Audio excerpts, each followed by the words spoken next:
What's good, everybody? It's your boy, Reckless Ray Dinero, and we're back with another episode of Future Financial Strategies, where we talk about the future, finance, and strategies. Because always, we're trying to stay ahead of that 8 ball. It's your boy, Reckless Ray Dinero, coming in on Thursday, May 4th, the day before Cinco de Mayo, or as I like to call it, Cinco de Drinko. Right up into a bag fumble Friday. I will be getting out there, fumbling a little bit of the bag to celebrate. I'm going to go have some tacos, probably taking a parade or two. Something authentic. Definitely having margaritas. It's the only drink to have. That or margaritas and Modelo's. That's what we're doing for Cinco de Mayo this year. But as always, we will fortify the bag first. Then we will go have fun. Got a couple of interesting things that are on the horizon that are affecting us. And by us, I mean all of us, because I'm not rich yet. So I'm not in that beautifully covetous space where I get to sit here and pontificate about how things don't affect me. They don't affect me to the point to where I've put it away enough and I went ahead and got my passport and I got the contingencies to where, like, if things get super bad, I do have the ability to get up out of here. And I will always lean on that because there's preppers and then there's financial preppers. Now, preppers are planning on staying. Me personally, not doing that. Like, they're talking about people going to starve. I'm not starving, bro. I got to eat. Your boy's hungry. So we will not be participating in that at all. At all. And for those of you who don't have your financial states and affairs in order, I just got this to say to you. Stop it. Get some help. Stop it. Get some help. We gotta start doing all things and everything for the bag. Now, today's episode, I'm going to give 5 bullet points on things that I personally do, because I'll tell everybody, I'm the first person to say, well, I'm not going to enter into a big bank versus little bank conversation, period. I ain't built for it. My checking and savings ain't set up like that. I barely have cash. Like, you'll never see me flashing a bunch of cash. Like, I don't have it. I don't have no cash, nothing.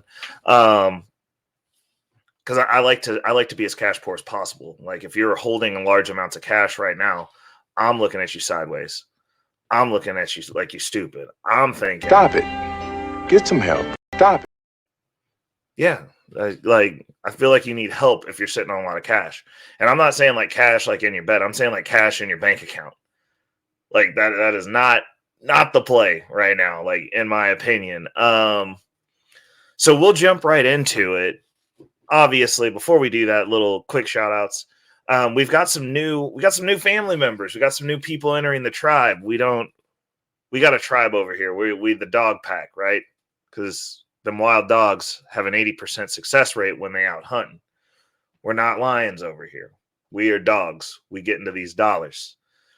And we got a few new people that have joined the pack, which is awesome. I'm enjoying these times where I get to show appreciation to the people that are joining the channel, because I know that in the future it's going to be like the list is going to be too long to catch everybody, and I'll probably still do something, but it won't be as accurate. So these are the people who have recently subbed, and I want to give a shout out to them and show them some appreciation and some gratitude for coming over and rocking out with us over here on the network.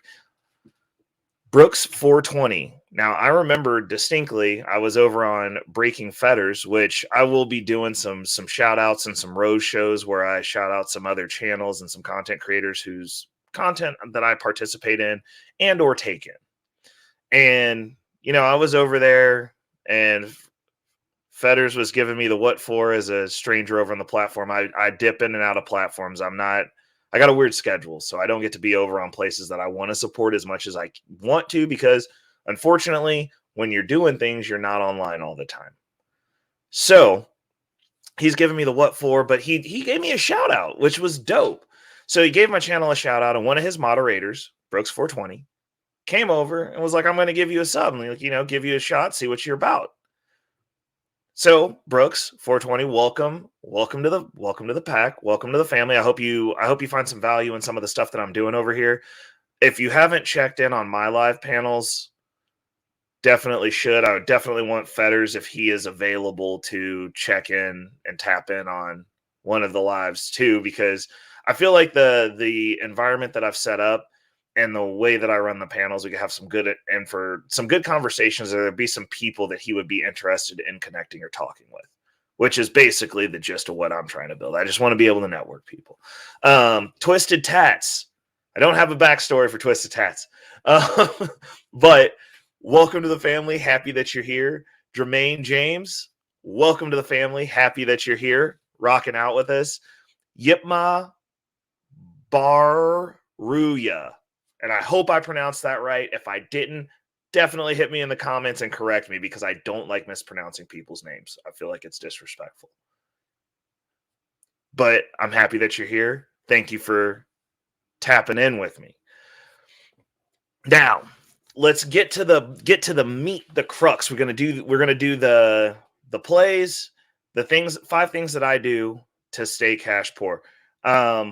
Which I do have money coming in. If I wanted to make a fat bank account, I definitely could. Obviously, like, there's some, you guys saw one of the layouts of one of the places where I keep money, which is over on Cash App. And we did that last week's episode where I broke down how I utilize Cash App and how I utilize the debt provided by Cash App to help me get ahead at a faster clip. Not necessarily an overnight clip, but it's definitely putting $4,800 at a very low cost to me into my ecosystem of investments, which is cool. I like after talking about that, I got really hyped. Like I haven't really broke down the stuff that I do. I just kind of do them, and I don't see the impact because I'm just doing like base math. I'm like, well, as long as this stays at 6%, I can borrow on it. I'm paying myself back 10. I take the 4% that goes into the pool to help build up my stash, and we keep it moving. But after that, stupid cat hair. After that, I started thinking, I was like, what would be a value add as far as a strategy for the next one? I was like, five things that I do, because like everybody likes those lists. So I'm going to give you 5 things that I do personally to stay cash poor. Now, as a not so brokey anymore, I don't have to be cash poor, but I choose to, just because from a discipline standpoint, if I have a bunch of cash, I know that then I'm going to have to be disciplined with just sitting there looking at it, easy, accessible money. I'll spend it, because most people do spend it. Like if they see them numbers there, they want to spend it, which is true. Now, Another sidebar. Those of you who know me know this is how my brain works, so I'm just going to rock with it and assume that those of you coming in, if you have ADD, you're going to be able to roll with these punches. If not, I hope that you can adjust. But I want to just say a special thank you to those of you who support me. Most of the monetary support, actually, I'm not even going to say most, all of the monetary support has come in from the live streams. And as you will know, I released the other video already. I try to condense my recording times down. So obviously this video is going to be very same premise as the last video, but I've got new stuff coming in from the studio based off of the funds that I have received over the past few weeks from all the people who have been donating to the show. Now, for those of you who are coming over here from Guns and Butter, that's your introduction into the ecosystem. You already know what it is. I give mad props to the show of we're going to be doing some more, since people are donating more now, because I never intended for this to actually work the way that it's working. And I appreciate and thank you guys from the bottom of my heart for the support. And my way of showing that appreciation outside of shouting you guys out, always making sure to take the time to thank you guys, all of you, who are taking the time to throw any amount of money at it. You know, like I value that. And my way of showing that gratitude is by continually making upgrades with that money. I never intended, or I'm never started pivoting to where I was like, oh, I'm going to be making a ton of money being a YouTuber. But the money that I do make, it's only respectful, in my opinion. Since I'm not making my living over here, I'm not going to spend any of that money on myself. I'm using it for things in the studio, which obviously this new camera angle, some camera setup stuff, that's new. You're going to see some upgrades. There was feedback given that I need to have my face on these videos, and I went ahead and started doing that. We've got the StreamYard on the back end that's also going to be running my channel, High Value Network, that I've partnered with Casey Mo on. He done pulled me into that realm that we're trying to build something out of that. Like, I want that to be a business avenue for me and my homie. Like, you know, your goal is to like get on with your people, and that's my people. So I'm looking forward to doing that. We've got the StreamYard on the back end, which allowed me to upgrade the videos that I'm doing on my channel. He will be able to upgrade the videos that he's doing on his channel. There's a lot of stuff that's growing, but I just wanted to take a second and thank you guys for that. And obviously we went over the last video. You guys saw how that's being held. Like, I don't even hold that in cash. I keep it in the market. But it was time to make some moves. So we went ahead and did some upgrades for the small space that I'm in now. The next space will be a little bit bigger, and then the next space after that will be a little bit bigger, and we're just going to keep running the numbers up. But all the donations and stuff that I've been getting, I just wanted you guys to know that it is going back into this studio space, my setup. It's going to make the videos better. It's going to give me some opportunities to, you know, make this like where I can add the most value for you. Because like, I was perfectly fine shooting the boring videos that sucked. And, you know, if I get feedback that says you guys want a little bit more, people are watching, I'm getting comments, we're doing stuff, you guys are showing me that you're engaged and that it's something that I should be pouring into, then you know what? I'll jump off the bridge and we'll make this as valuable for you guys as possible, because these are for documentary purposes for me. I'm documenting the journey because obviously I'm not rich yet. But we're going to get there. And like, I'm going to show you guys as I'm making these moves, how we're doing that. So that way, if you guys see value in it, or it's something that you can add to your personal financial journey, your personal strategy, absolutely take the pieces that work, chew the meat, spit out the bone. That's what I always say. So moving into it, the first thing that I do, it's one of my mantras. I actually picked this up. Shout out Wall Street Trapper. We don't agree on everything, but I definitely agree with this saying, this mantra, and it's something that I have also lived by in my personal financial life. Is the stock market is my savings account, which means that like at most, I keep $500 in cash in an account. And like normally if it's like a checking account or something where there's no interest tied to it, it's like $50. I don't like holding cash for that reason. I'd rather have it in the market because my savings account, I don't need that every day. And I have access to plenty of capital for an immediate use. I have plenty of credit cards where I can go buy a whole car if I needed to. And I'd be good. So there's no reason for me to need immediate cash when I can just put it on a card and come back with the cash within 48 hours and pay the card back, and then I don't pay any interest. And I get my points. So that's the first thing, is the stock market's my savings account. What that means is basically the way that I've dumbed this down now is I will put that into an ETF that tracks the S&P 500. So that's like a Vanguard's VOO, for instance, which is what I personally use. That's where I park my savings money. And all my money just sits in there. Get a little dividend off of it every once in a while. It's tracking to the market. Now, obviously, if the market goes down, you're down that day. But I don't even look at stocks on a daily period. Like I don't look at it till I need it or until I'm like planning on needing it to see where I'm at. But like generally speaking, that money is growing. So your savings account is then growing. It grows faster than what is it? I think they're up to 4% now that they're giving you back, which isn't actually bad compared to the 0.25 or the 0.25% that they were previously giving before we started having inflation. But that's proving to my point, is that also that 4% isn't beating inflation. And I don't want any of my money parked in a vehicle that's not beating inflation unless there's a strategic reason behind it, which the only reason that I would be hoarding cash is similar to what I'm doing right now, which is I'm planning on making a home purchase within 6 months.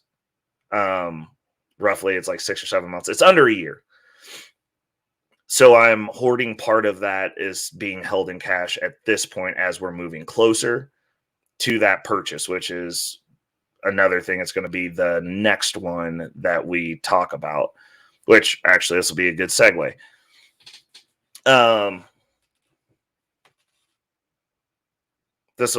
So the only reason that I believe in having a cash amount that's over $500 is if I'm saving up for a purchase that's an immediate purchase. So we'll succinct that. The stock market is a savings account. So that's move number one. Move number two is going to be the opportunity fund. Now, my opportunity fund, I do not save in the market per se. I save it in the bonds market, which is slow moving, but there's a dividend on it. So you get your quarterly dividend. And like, as we've went over, like for me personally, my opportunity fund, the strike point for that is $10,000. So as I'm so every time I'm always playing that game with myself where I'm trying to save up $10,000. Currently, that opportunity fund for this next purchase is going to go towards a home, my second property. In doing so, I have half of that saved in a bonds tracking ETF. The one that I'm using personally, which you guys saw in the Cash App episode, is the iShares TIPS ETF. And I just use that. I look at it as like more aggressive than keeping it in the savings account, but like still not very volatile. It doesn't move that much. So like you don't have to worry about like losing out on funds because like there's huge swings in the market. That, at least in the time that I've been in it and historically, bonds don't really move a whole lot. Like they're either very uninteresting or they're mildly uninteresting. Like it's not something that you see moving.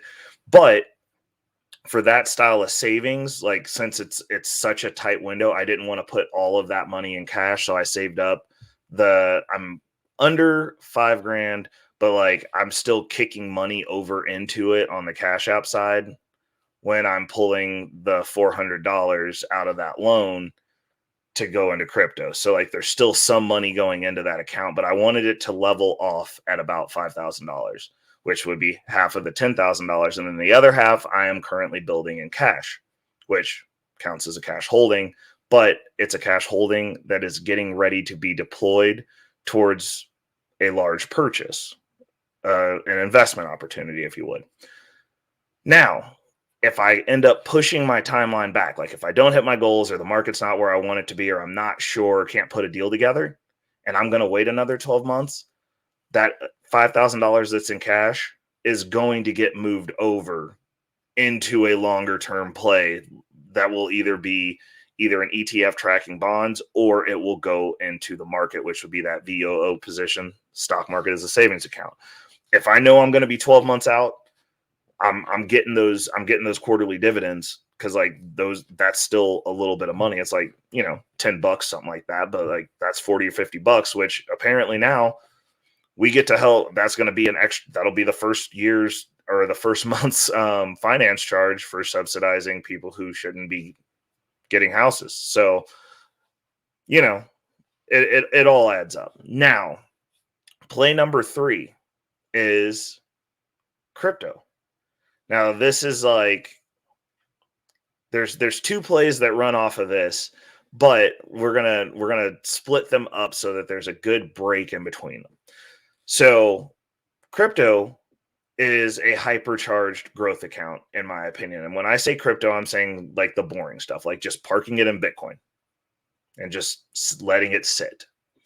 Now, the growth over the life of Bitcoin has averaged 200% a year, counting the good years and the bad years, which is basically the good years, halving years, and then the bear cycles in between them, which is the 3 years in between the 4-year halving.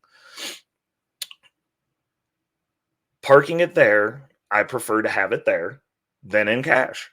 Like, it's just a no-brainer for me. Like, yeah, the number's going to fluctuate, but if you don't need it for a while, definitely where I'd have no qualms parking money in Bitcoin, dips and all. Like, obviously, I'm not parking money. I've been in that industry for 10 years. I don't park money there during the bull run. I'll caveat with that. That 1 year, probably not the best place to put your money, but all the rest of them, not complaining. You're going to be all right.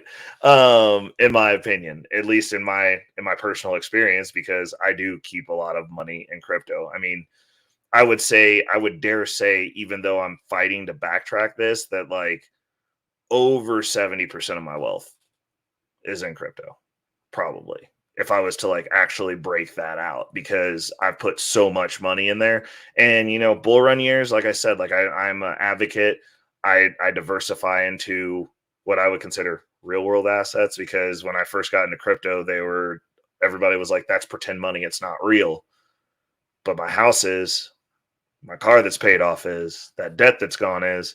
So, I like to, my diversification for that is I'm big on crypto and real estate.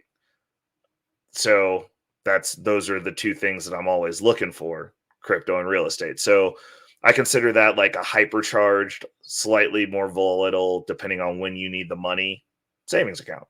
So that's my active, higher savings account. Now, the last tidbit will be tied to that. So keep that in mind. So the next one, cash poor play number 4, is my Roth 401k. Now, I look at this as a long-term retirement savings, but the way that I have my Roth set up, it is I'm building an income generating machine within itself, which is something that I like to do in crypto. It's something that I stole from the traditional market and started doing stuff with that in the crypto market. And now I've retooled my Roth to mimic that. Now, I'm not gonna lie, the Roth, I don't max that out every year, and that's something that people would staunchly be like, oh, you gotta go do that, and like that's a financial play. But for me personally, if I have the ability to make 200%, like my Roth, there's no Roth on the planet that makes 200% a year, not a one. So the question is, if I'm firmly entrenched in a market where I'm going to be getting the bag, regardless, is the fail, and I consider your Roth, your 401k, all of these retirement plans, I consider those failure funds, because like if you're rich, you actually don't need those. Like you don't. Like if you have things set up to where you're making money, or if your real estate portfolio is large enough, you can just start selling that stuff off and you have access to money. You don't need your Roth or your 401k at that point. Those are backups in case you are not as productive as you should have been. Right? So that for me, the Roth is not a priority. I do still manage that account, but looking at it, like if you looked at my retirement accounts, like they're pathetic in comparison to my crypto and stuff. And I tell people regularly, I'm like, the crypto is the retirement for me. Like looking long term, I'm like, okay, like when this kicks off, if Bitcoin hits $1 million, I'm good. Like if I can continue every bull run to continue adding properties to my portfolio, I'm good. So the 401k, the retirement stuff doesn't matter to me because I'm not intending on needing it. It's extra. And like the extra stuff, I'm like, okay, like I'm trying to establish the ship. My 401k and my Roth, like until I get into a tax bracket where those things matter from a strategic standpoint for me, like if I'm getting no additional benefit from it, I'm good. Like I'm gonna continue to. I'll just buy Bitcoin. Like I'm good on that. But I am setting that portfolio up into a fashion to where it will generate money, because once Bitcoin gets to a certain level, I won't qualify for a Roth anyway, so I won't be able to touch it like that anymore as far as adding funds into it. So I want it generating funds of its own volition, so that way I can finagle that as I see fit and let it grow. So I am getting back into putting money in there. It's just normally that's the last thing on the list for me. Now, the last play on how I stay cash poor is my in-home banking, which for those of you who are familiar with that term, it's usually done with life insurance. Me personally, I think that's cool.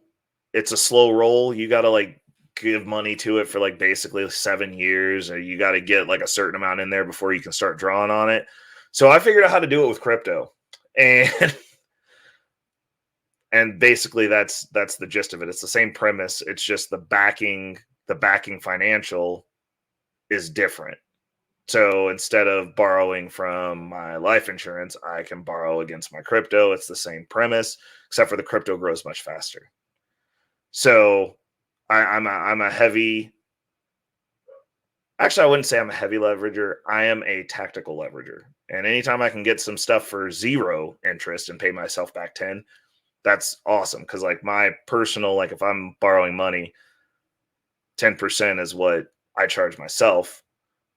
And so this puts me in a position where I can borrow from that pool. I have specific things that I'll utilize it for, which is normally home improvement type stuff, car stuff. Like if I want to buy a vehicle, I'm not at a point where I want to buy a vehicle yet, but like I could use it for that because I get 0. I have a certain amount that I can get for 0% interest. And, 0% interest is pretty awesome. But the discipline part is paying myself back the additional 10% interest and then, keeping it rocking that way. So those are the 5 ways that I stay cash poor. I'm not going to be so brazen as to say, like, I don't think that that's the only way. I think this works for me, like as part of my strategy and my plan that I have for my future. Cause like I am looking towards the future. Well beyond, like I'm at least, most of this stuff is like 10 years out, 20 years out, 30 years out, depending on what it is.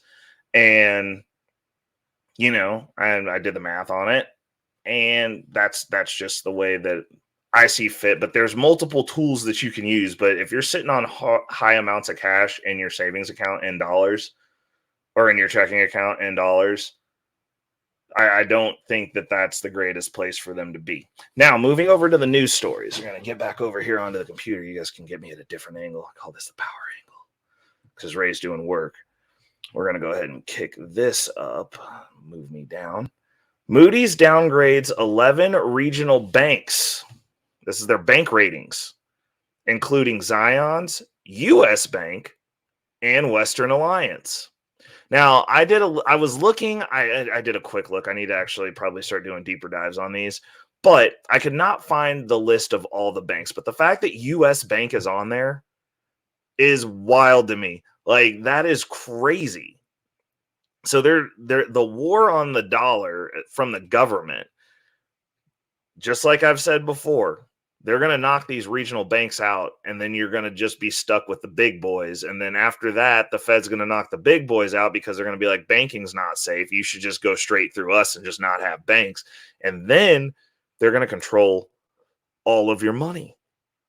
And once they control your money, they can control how you move. They can control how you navigate. There's so many things that we've got to be on the lookout for. And this is why one of the main reasons I'd prefer to not be in dollars, because I do not believe that every company in this nation is just going to go away, because we got to have these iPhones. By the way, hope you like the camera.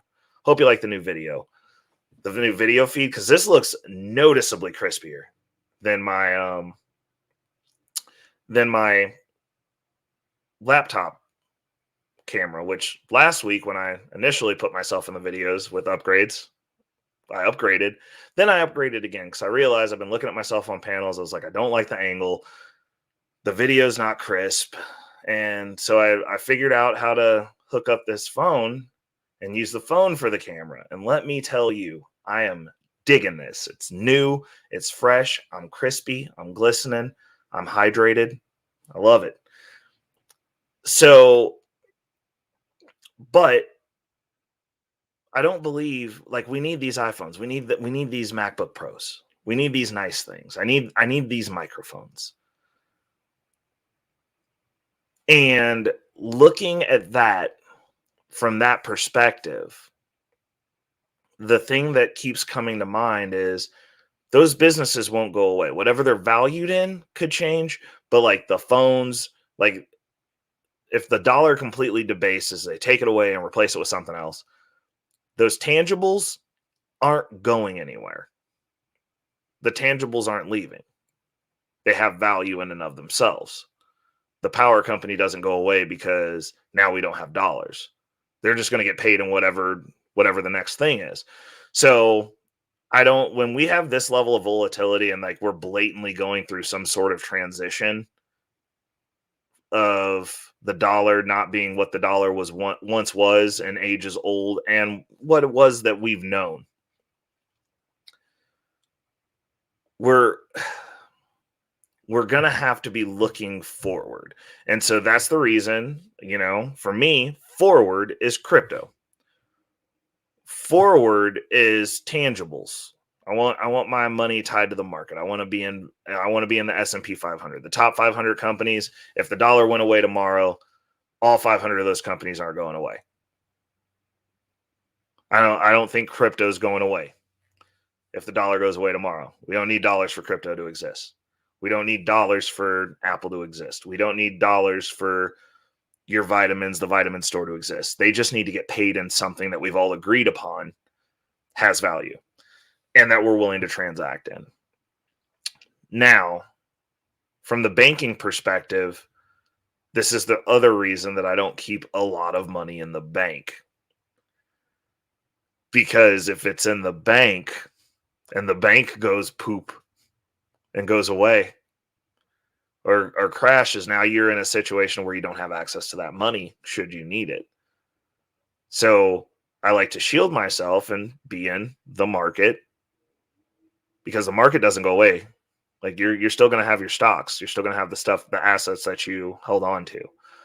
The market doesn't go away. The portfolios don't go away. Crypto doesn't go away. Your house doesn't go away. So those are some things to think on. Now, the next piece of news that I got for you that we're going to close it out with is this bad boy here. And like, I don't have this exact list either, but I did want to share this story because this internal and external attack on the dollar is interesting to me, because this is basically what I've been saying for a while. 24 nations have aligned against US dollar as BRICS looks to launch new global currency. The days of the dollar are over, people. And if you're not going to see the writing on the wall, if you haven't seen the writing on the wall, then I'm sorry to put this on you. I'm sorry to put this on you, but it's been long gone. Long gone. The dollar's dominance isn't because the dollar is worth more. It is not because the dollar or America is just so much better. It's because everyone who tries to not use our dollar, our currency, we shoot them. The dollar's dominance comes at the barrel of a gun. And now it's gotten to the point to where things aren't going well here, which affects everybody else who's at the other end of that barrel. And now people are just saying, like, hey, you might not be able to shoot everybody in here. So we'll look at here. We'll look at the news article, and like, I'm just going to hit the quick points of this. Like, if you guys want to deep dive into it, let's talk about it. I would definitely be down to talk about it on Guns and Butter, the live show on Thursdays, which will be this evening. Tap in. We can pull it up. We can go all the way down this rabbit hole. But what's going on now is these countries are in such duress that the core countries, which consist of Brazil, Russia, India, China, and South Africa, that's the core. Brazil, we had an issue with Brazil. There's potential that we subverted the Brazilian government and economy and started a revolution down there because they did not want to sell us oil. They did not want drilling off of their coast. Russia, blatantly having issues with Russia. India. Now, we don't have an issue with this country specifically, but dollar dominance hasn't benefited their economy. China, also having an issue with them. And South Africa, not having an issue, but dollar dominance doesn't benefit their economy. Now, the group of newcomers to this organization includes Saudi Arabia, Iran, Argentina, the United Arab Emirates, Algeria, Egypt, Bahrain, Indonesia, and 2 other nations from East Africa and 1 from West Africa. The world has been put to the limit of what they can tolerate with the current financial climate and ecosystem. It's only benefiting a handful of countries. And everyone else is suffering.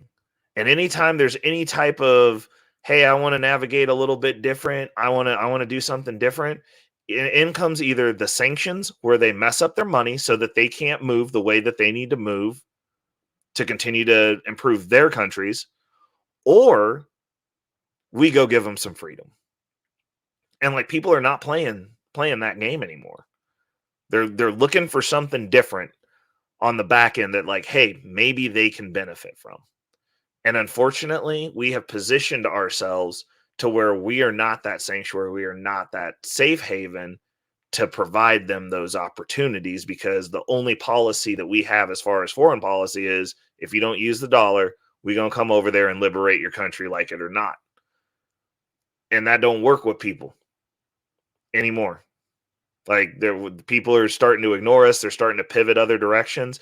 And with the core setup of these countries, most of them being scorned towards America, we might not even be invited to the table. What's that mean? You notice a lot of the people on that list sell oil.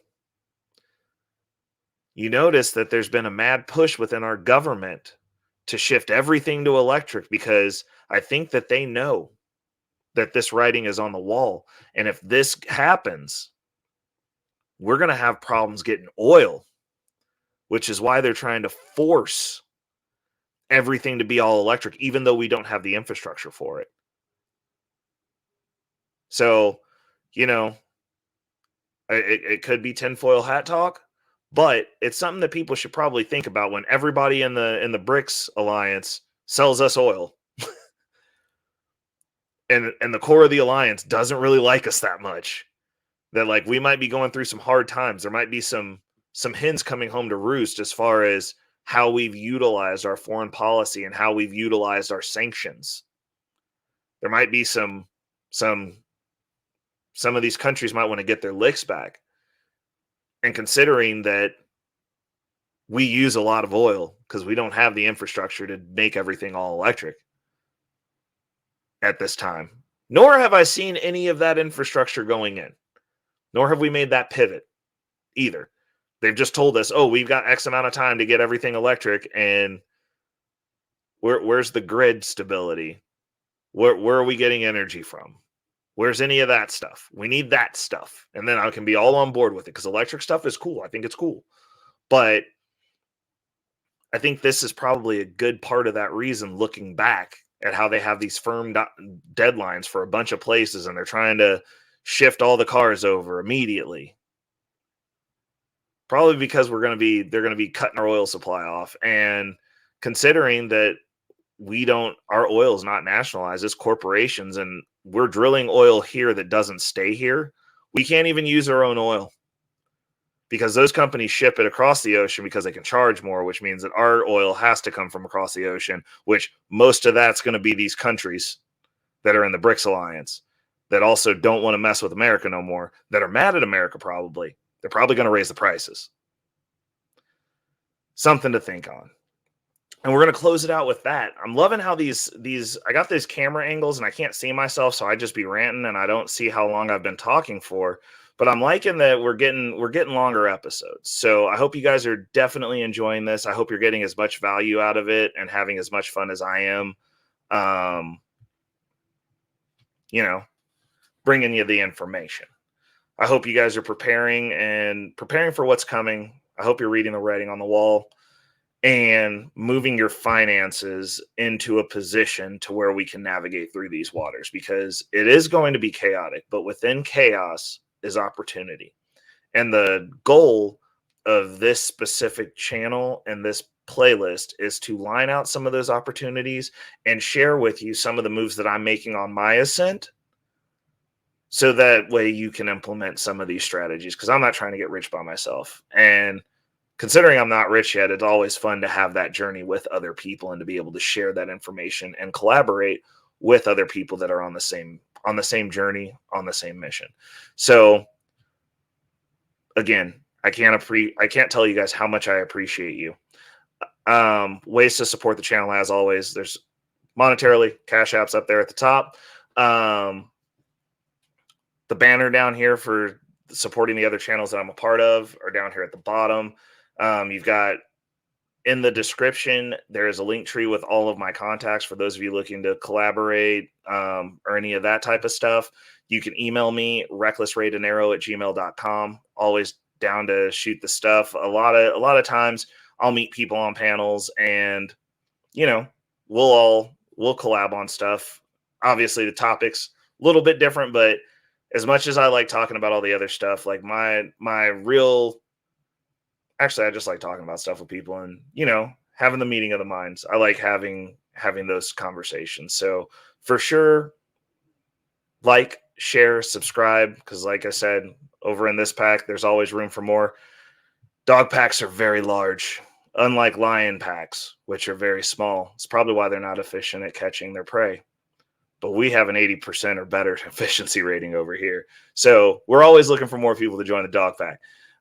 Definitely do that. We do that by liking, sharing, subscribing. Make sure that notifications are on so you can catch the posts. We're going to start having some things tick up. We're going to start having some shorts flooding the market out there. We're going to be doing a lot of stuff. Like, hopefully you guys will be seeing a little bit more of me in a few more places. Tap in. Let me know what you guys thought. Let me know some of the ways you guys stay cash poor. Also, let me know if you like the new camera angle. I think it's pretty nice. I like it. I'm really proud of myself for learning this. I tried really hard. I'm excited for the updates that are coming in for upgrading the space. We're gonna get it more efficient. So looking forward to tapping in with you guys. It's Thursday. Definitely tapping tonight for Guns and Butter. Looking forward to hearing from you guys. It's your boy, Reckless Ray Dinero, and we're going to start sliding out the building. Till next week, people. We'll see you. Toast. Toast.